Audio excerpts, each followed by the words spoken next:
Cricket అభిమానులు ఎంతకాలంగానో ఎదురుచూస్తున్న IPL mega auction ముగిసింది. ఈ మెగా ఆక్షన్లో చాలామంది ఆటగాళ్ళు పెద్ద మొత్తానికే అమ్ముడుపోయారు.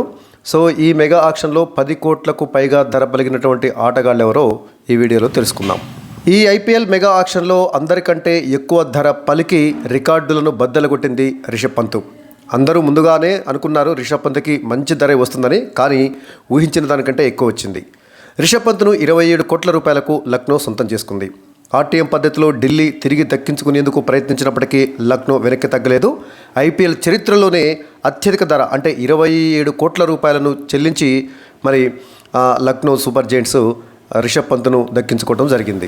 ఐపీఎల్లో అత్యధిక ధర పలికినటువంటి ఆటగాడిగా ఇంతకుముందు మిచెల్ స్టార్క్ నిలిచిండు కదా. 24,75,00,000 రూపాయలతోటి ఇప్పటివరకు మిచెల్ స్టార్క్ పేరు మీద ఉన్నటువంటి రికార్డును రిషబ్ పంత్ బద్దలు కొట్టాడు. 27 కోట్ల రూపాయలకు ఎల్ఎస్జీ రిషబ్ పంత్ను కొనుగోలు చేసింది. ఇక రిషబ్ పంత్ తర్వాత రెండవ అత్యధిక ధర పలికినటువంటి ఆటగాడు శ్రేయస్ అయ్యర్. గత సీజన్ వరకు కోల్కతా నైట్ రైడర్స్కి ఆడినటువంటి శ్రేయస్ అయ్యర్ ఇప్పుడు ఐపీఎల్ మెగా ఆక్షన్లోకి రావడంతో శ్రేయస్ అయ్యర్ 2 కోట్ల రూపాయల బేస్ ప్రైజ్ తోటి మెగా ఆక్షన్లోకి వచ్చాడు. కానీ 26,75,00,000 రూపాయలకి పంజాబ్ కింగ్స్ శ్రేయస్ అయ్యర్ను దక్కించుకుంది. ఈ శ్రేయస్ అయ్యర్ కోసము ఢిల్లీ, పంజాబ్ తీవ్రంగా పోటీపడ్డాయి. ఐపీఎల్ చరిత్రలో అత్యధిక ధర పలికినటువంటి మిచెల్ స్టార్క్, గతంలో మిచెల్ స్టార్క్ ఉండే ఆ రికార్డును బద్దలు కొట్టి శ్రేయస్ అయ్యర్ 26,75,00,000 రూపాయలకు అమ్ముడుపోవడం జరిగింది. తర్వాత కొద్దిసేపటికే శ్రేయస్ అయ్యర్ రికార్డును బద్దలు కొట్టి రిషబ్ పంత్ తొలి స్థానంలో నిలవడం జరిగింది. ఇక ఈ మెగా ఆక్షన్లో మూడవ అత్యధిక ధర పలికినటువంటి ఆటగాడు వెంకటేష్ అయ్యర్. శ్రేయస్ అయ్యర్ తర్వాత వెంకటేష్ అయ్యర్, ఇద్దరు అయ్యర్లు కూడా మంచి ధరకే అమ్ముడుపోయారు. భారీ హిట్లు కొట్టగలిగేటటువంటి ఆల్రౌండర్ వెంకటేష్ అయ్యర్ మరి మెగా ఒక రకంగా జాక్పాట్ కొట్టినట్టే చెప్పాలా. 23,75,00,000 రూపాయలకు కేకేఆర్ అతనిని తిరిగి దక్కించుకుంది. బేస్ ప్రైజ్ 2 కోట్ల రూపాయలతోటి వేలంలోకి వచ్చినటువంటి అయ్యర్ను, వెంకటేష్ అయ్యర్ కోసము అటు ఎల్ఎస్జీ, ఆ తర్వాత కేకేఆర్, ఆర్సీబీ 3 జట్లు కూడా పోటీపడ్డాయి. ఐపీఎల్ కెరియర్లో 137 స్ట్రైక్ రేట్ తోటి 1,326 పనులు చేశారు వెంకటేష్ అయ్యర్. ఒక సెంచరీ కూడా వెంకటేష్ అయ్యర్ పేరు మీద ఉంది. గత కొన్ని సీజన్లుగా వెంకటేష్ అయ్యర్ కోల్కతా తరపునే కీలక ఇన్నింగ్స్లో ఆడాడు. తిరిగి కోల్కతా నైట్ రైడర్స్ భారీ మొత్తాన్ని చెల్లించి వెంకటేష్ అయ్యర్ను కొనుగోలు చేయడం జరిగింది. ఇక ఈ మెగా ఆక్షన్లో అత్యధిక ధర పలికినటువంటి మరొక ఆటగాడు ఫాస్ట్ బౌలర్ హర్షదీప్ సింగ్. భారత స్టార్ బౌలర్ అయినటువంటి హర్షదీప్ సింగ్ను పంజాబ్ తిరిగి సొంతం చేసుకుంది. బేస్ ప్రైజు 2 కోట్ల రూపాయలతోటి వేలంలోకి వచ్చినటువంటి హర్షదీప్ సింగ్ను 18 కోట్ల రూపాయలకు ఆర్టీఎం పద్ధతిలో పంజాబ్ కొనుగోలు చేసింది. మొదటి నుంచి కూడా పంజాబ్ తిరిగి హర్షదీప్ సింగ్ను కొనుగోలు చేస్తుందని అందరూ ఊహించిందే. హర్షదీప్ సింగ్ కోసము Gujarat Titans, Delhi Capitals, Rajasthan Royals, SRH కూడా పోటీపడ్డాయి. గతంలో పంజాబ్ కింగ్స్ తరపునే హర్షదీప్ ఆడటం జరిగింది. ఆరంభంలోనే వికెట్లు పడగొట్టడము హర్షదీప్ సింగ్ యొక్క స్పెషాలిటీ. ఈ మెగా వేలంలో ఊహించని విధంగా అత్యధిక ధర పలికినటువంటి మరొక భారత bowler spinner Yuzvendra Chahal. Yuzvendra Chahal IPL mega వేలంలో అదరగొట్టాడు. 18 కోట్ల రూపాయలకు పంజాబ్ కింగ్స్ అతన్ని కొనుగోలు చేసింది. బేస్ ప్రైజ్ 2 కోట్ల రూపాయలతోటే వేలంలోకి వచ్చాడు యజువేంద్ర చహాల్. కానీ 18 కోట్ల రూపాయల వరకు అతడి ధర పెరగడం జరిగింది. గత సీజన్లో రాజస్థాన్ రాయల్స్ తరపున ఆడినటువంటి యజువేంద్ర చహాల్ కీలక సమయంలో వికెట్లను తీసి రాజస్థాన్ రాయల్స్ విజయంలో కీలక పాత్ర పోషించాడు. మొత్తానికి ఈసారి ఐపీఎల్ మెగా వేలంలో అత్యధిక ధర పలికినటువంటి మొదటి 5 ప్లేయర్లు కూడా ఇండియన్ ప్లేయర్స్ కావడం గమనార్హం. రిషబ్ పంత్ 27 కోట్లకు, శ్రేయస్ అయ్యర్ 26,75,00,000 రూపాయలకు, వెంకటేష్ అయ్యర్ 23,75,00,000 రూపాయలకు, హర్షదీప్ సింగ్ 18 కోట్ల రూపాయలకు, యజువేంద్ర చహాల్ 18 కోట్ల రూపాయలకు. ఇలా అగ్రస్థాయిలో అత్యధిక ధర పలికినటువంటి ప్లేయర్లందరూ కూడా ఇండియన్ ప్లేయర్స్ కావటం అనేది ఇండియన్ క్రికెట్ అభిమానులు హర్షించదగ్గ విషయం. గతంలో ఏంటంటే విదేశీ ఆటగాళ్ల కోసము ఆయా ఫ్రాంచైజీలు ఎగబడేటివి. మిచెల్ స్టార్క్ కానీ, ఆ తర్వాత కమిన్స్ లాంటి వాళ్ళకి 20 కోట్లకు పైగా గతంలో చెల్లించారు. వాళ్ళ ముందు చూస్తే మన స్టార్ ప్లేయర్కు తక్కువ అమౌంట్ ఉండేది. కానీ ఈసారి మాత్రము ఇండియన్ ఫ్యాన్స్ చాలా హ్యాపీగా ఫీల్ అయ్యారు. ఎందుకంటే అత్యధిక ధర పలికినటువంటి మొదటి 5 ఇండియన్ ప్లేయర్సే కావటము ఇక్కడ మనము గమనించదగ్గటువంటి విషయం. ఇక మెగా వేలంలో అత్యధిక ధర పలికినటువంటి ఆటగాళ్లలో 6వ స్థానంలో ఉన్నటువంటి వ్యక్తి ఇంగ్లాండ్కు చెందినటువంటి Jos Buttler. Opening batter, keeper అయినటువంటి జోస్ బట్లర్ను 15,75,00,000 రూపాయలకు గుజరాత్ టైటాన్స్ సొంతం చేసుకుంది. ఇతని బేస్ ప్రైజ్ 2 కోట్ల రూపాయలు కాగా 2024 ఐపీఎల్ సీజన్లో బట్లరు రాజస్థాన్ రాయల్స్ జట్టుకు ఓపెనింగ్ చేశాడు. హార్డ్ హిట్టింగ్తో మ్యాచ్ స్వరూపాన్ని మార్చేసేటువంటి సామర్థ్యము జోస్ బట్లర్కు ఉంది. బట్లర్ కోసము గుజరాత్, లక్నో జట్లు పోటీ పడ్డాయి కానీ చివరికి గుజరాతే దక్కించుకుంది. ఇక మెగా ఆక్షన్లో అత్యధిక ధర పలికినటువంటి 7వ ఆటగాడు కేఎల్ రాహుల్ గత సీజన్లో లక్నో సూపర్ జెయింట్స్ తరపున ఆడటమే కాదు కెప్టెన్గా వ్యవహరించాడు. అయితే యాజమాన్యంతో వచ్చినటువంటి విభేదాల కారణంగా అతడు ఎల్ఎస్జీ నుంచి వైదొలిగి మెగా ఆక్షన్లోకి రావడం జరిగింది. కేఎల్ రాహుల్ను ఢిల్లీ సొంతం చేసుకుంది 14 కోట్ల రూపాయలకు. 14 కోట్ల రూపాయలంటే మంచి ప్రైజే. కాకపోతే కేఎల్ రాహుల్ స్థాయితో పోలిస్తే అతను ఊహించినంతగా కాదు. కనీసం 18-20 కోట్ల రూపాయలకు మెగా ఆక్షన్లో అమ్ముడుపోతాడు అనుకున్నటువంటి కేఎల్ రాహుల్ చివరికి 14 కోట్ల రూపాయలతోటి సరిపెట్టుకోవాల్సి వచ్చింది. 2 కోట్ల రూపాయల బేస్ ప్రైజ్ తోటి ఆక్షన్లోకి వచ్చినటువంటి కేఎల్ రాహుల్ను 14 కోట్లకు కొనుగోలు చేసింది ఢిల్లీ క్యాపిటల్స్. రాహుల్ కోసము అటు ఢిల్లీ, సిఎస్కే 2 జట్లు కూడా పోటీ పడ్డాయి. ఐపీఎల్ కెరియర్లో రాహుల్కు 4683 రన్స్ ఉన్నాయి. ఇక ఈ మెగా ఆక్షన్లో ఆస్ట్రేలియా స్టార్ ఫాస్ట్ బౌలర్ హేజిల్వుడ్ను ఆర్సీబీ కొనుగోలు చేసింది. బేస్ ప్రైజు 2 కోట్ల రూపాయలతోటి వేలానికి వచ్చినటువంటి హేజిల్వుడ్ను 12,50,00,000 రూపాయలకు ఆర్సీబీ దక్కించుకుంది. హేజిల్వుడ్ కోసము ముంబై, ఆర్సీబీ పోటీ పడ్డాయి. హేజిల్వుడ్ ఐపీఎల్లో 27 మ్యాచ్లు ఆడి 35 వికెట్లు తీశాడు. ఇక మెగా ఆక్షన్లో ఇండియన్ ఫాస్ట్ బౌలర్ మహమ్మద్ సిరాజ్ను గుజరాత్ టైటాన్స్ జట్టు 12,25,00,000 రూపాయలకు కొనుగోలు చేసింది. 2 కోట్ల రూపాయల బేస్ ప్రైజ్ తోటి వేలంలోకి వచ్చినటువంటి సిరాజ్ను 12,25,00,000 రూపాయలకు గుజరాత్ టైటన్స్ కొనుగోలు చేసింది. చాలా సీజన్లుగా బెంగళూరు తరపున ఆడుతూ ఉన్నాడు. గత సీజన్ వరకు కూడా మహమ్మద్ సిరాజ్ ఐపీఎల్ కెరీర్లో 93 వికెట్లు తీశారు. బెస్ట్ 21 పరుగులకు 4 వికెట్లు తీయడం జరిగింది. గత కొన్ని సీజన్లుగా ఆర్సీబీకి ఆడినటువంటి మహమ్మద్ సిరాజు ఇకపైన గుజరాత్ టైటాన్స్ జెర్సీలో అతన్ని చూడబోతున్నాం.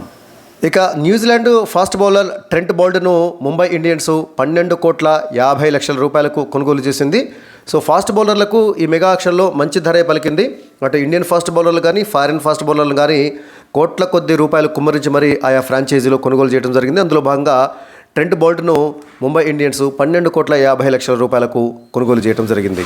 ఇక అత్యధిక ధర పలికినటువంటి మరో ఫారిన్ ఫాస్ట్ బౌలరు జోఫ్రా ఆర్చర్ను 12,50,00,000 రూపాయలకు రాజస్థాన్ రాయల్స్ కొనుగోలు చేసింది. మరొక foreign fast bowler Mitchell Starc కూడా అత్యధిక ధరకు అమ్ముడుపోయాడు. అయితే గతంతో పోలిస్తే మాత్రము సగానికంటే తక్కువ ధరకే మిచెల్ స్టార్క్ అమ్ముడుపోవడం జరిగింది. సో ఢిల్లీ మిచెల్ స్టార్క్ను 11,75,00,000 రూపాయలకు కొనుగోలు చేసింది ఢిల్లీ క్యాపిటల్స్. గత వేలంలో మిచెల్ స్టార్క్ని ఐపీఎల్ చరిత్రలోనే రికార్డు ధర అంటే మినీ ఆక్షన్లో 24,75,00,000 రూపాయలకు కోల్కతా కొనుగోలు చేసిన సంగతి తెలిసిందే. ఇప్పుడు ఢిల్లీ క్యాపిటల్స్ 11,75,00,000 రూపాయలకు కొనుగోలు చేసింది. పవర్ ప్లే అదేవిధంగా డెత్ ఓవర్లలో కూడా స్టార్క్ స్పెషలిస్ట్ బౌలర్గా పేరు పొందాడు.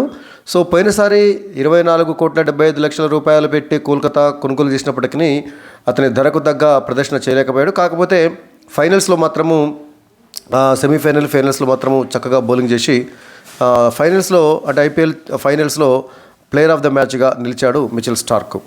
ఇక విధ్వంసక ఓపెనర్ వికెట్ కీపర్ ఫిల్ సాల్ట్ను 11,50,00,000 రూపాయలకు ఆర్సీబీ కొనుగోలు చేసింది. 2 కోట్ల రూపాయల బేస్ ప్రైజ్ తోటి వేలంలోకి వచ్చిన ఇతను గత సీజన్లో కేకేఆర్ తరపున ఆడాడు. ఇతని కోసము ఆర్సీబీ, కేకేఆర్ పోటీ పడ్డాయి. ఐపీఎల్ కెరియర్లో ఫిల్ సాల్ట్ 21 మ్యాచ్లు ఆడి 653 పరుగులు చేశాడు. 175 స్ట్రైక్ రేట్ తోటి పరుగులు చేయడం జరిగింది. ఫిల్ సాల్ట్ పోయిన సీజన్లో కేకేఆర్తో సునీల్ నరేన్తో కలిసి విధ్వంసక ఓపెనర్గా కేకేఆర్ కప్పు గెలవడంలో ఫిల్ సాల్ట్ కూడా కీలక పాత్ర పోషించిన సంగతి మనకు తెలిసిందే. ఇక వికెట్ కీపర్ బ్యాటర్ ఇషాన్ కిషన్ను 11,75,00,000 రూపాయలకు ఎస్ఆర్హెచ్ దక్కించుకుంది. 2 కోట్ల రూపాయల బేస్ ప్రైజ్ తోటి కిషన్ వేలంలోకి రాగా ఢిల్లీ, పంజాబ్, కేకేఆర్, హైదరాబాద్ పోటీపడ్డాయి. ఐపీఎల్ కెరీర్లో ఇషాన్ కిషన్ 105 మ్యాచ్లు ఆడి 2,644 పరుగులు చేశాడు. స్ట్రైక్ రేటు 135.87గా ఉంది. ఆరంభం నుంచే భారీ షాట్లతోటి విరుచుకుపడటము ఇషాన్ కిషన్ స్పెషాలిటీ. మొత్తానికి ఇషాన్ కిషన్ ఎస్ఆర్హెచ్కు దక్కాడు. ఇక ఆల్రౌండర్ మార్కస్ స్టైనిస్ను 11 కోట్ల రూపాయలకు పంజాబ్ కొనుగోలు చేసింది. గత సీజన్లో ఎల్ఎస్జీ తరపున ఆడినటువంటి మార్కస్ స్టైనిస్ 2 కోట్ల రూపాయలతోటి బేస్ ప్రైజ్తో వేలంలోకి వచ్చాడు. ఐపీఎల్లో 96 మ్యాచ్ల్లో 1866 పరుగులు చేశాడు స్టైనిస్. స్ట్రైక్ రేటు 142గా ఉంది. భారీ హిట్లతోటి మ్యాచ్ స్వరూపాన్ని మార్చేసే సత్తా స్టైనిస్కుంది. చెన్నై, ఆర్సీబీ, పంజాబ్ జట్లు ఇతని కోసం పోటీ పడ్డాయి. మొత్తానికి పంజాబ్ కొనుగోలు చేసింది. ఇక 1 కోటి రూపాయల బేస్ ప్రైజ్ తోటి ఆక్షన్లోకి వచ్చినటువంటి జితేష్ శర్మను ఆర్సీబీ దక్కించుకుంది. 11 కోట్ల రూపాయలకు కొనుగోలు చేసింది జితేష్ శర్మను ఆర్సీబీ. గత సీజన్లో జితేష్ శర్మ పంజాబ్ తరపున వికెట్ కీపింగ్ చేశాడు. లోయర్ ఆర్డర్లో బ్యాటింగ్కు వచ్చేటటువంటి జితేష్ శర్మ భారీ హిట్లు కొట్టగలడు. లీగ్లో 40 మ్యాచ్లు ఆడినటువంటి జితేష్ శర్మ 151 స్ట్రైక్ రేట్ తోటి 730 పరుగులు చేశాడు ఐపీఎల్లో జితేష్ శర్మ. ఇక South Africa fast bowler Kagiso రబాడాను గుజరాత్ టైటాన్స్ 10 కోట్ల 75 లక్షల రూపాయలకు కొనుగోలు చేసింది. 2024లో ఐపీఎల్లో ఇతను పంజాబ్ తరపున ఆడాడు. రబాడా బేస్ ప్రైజు 2 కోట్ల రూపాయలు కాగా ఇతనిపై 8 కోట్ల 75 లక్షల రూపాయలు అదనంగా వెచ్చించడం జరిగింది. పవర్ ప్లేలో రబాడా ఎఫెక్టివ్ బౌలర్గా చక్కటి బౌలింగ్ చేసి వికెట్లు తీసేటటువంటి సామర్థ్యం ఉన్నటువంటి బౌలర్. ఇక ఇండియన్ ఫాస్ట్ బౌలర్ టి నటరాజన్ను ఢిల్లీ క్యాపిటల్స్ 10 కోట్ల 75 లక్షల రూపాయలు వెచ్చించి కొనుగోలు చేసింది. నటరాజన్కు మంచి ధరే పలికిందని చెప్పాలి. గతంలో ఎస్ఆర్హెచ్ తరపున ఆడినటువంటి నటరాజన్ ఇకపైన ఢిల్లీ క్యాపిటల్స్ తరపున ఆడనున్నాడు. ఇక మరొక ఇండియన్ ఫాస్ట్ బౌలర్ భువనేశ్వర్ కుమార్ని ఆర్సీబీ 10 కోట్ల 75 లక్షల రూపాయలకు కొనుగోలు చేయడం జరిగింది. భువనేశ్వర్ కుమారు గతంలో ఎస్ఆర్హెచ్కు ఆడటం జరిగింది. అయితే చాలామంది ఎస్ఆర్హెచ్ ఫ్యాన్స్ భువనేశ్వర్ తిరిగి ఎస్ఆర్హెచ్ జట్టులో చేరకపోవడం పైన తమ అసంతృప్తిని వ్యక్తం చేయడం జరిగింది. మొత్తానికి ఆర్సీబీ 10 కోట్ల 75 లక్షల రూపాయలు వెచ్చించి భువనేశ్వర్ కుమార్ను దక్కించుకోవడం జరిగింది. మరో ఇండియన్ పేస్ బౌలర్ను కూడా ఎస్ఆర్హెచ్ కొనుగోలు చేసింది. మహమ్మద్ షమీని ఎస్ఆర్హెచ్ 10 కోట్ల రూపాయలకు కొనుగోలు చేసింది.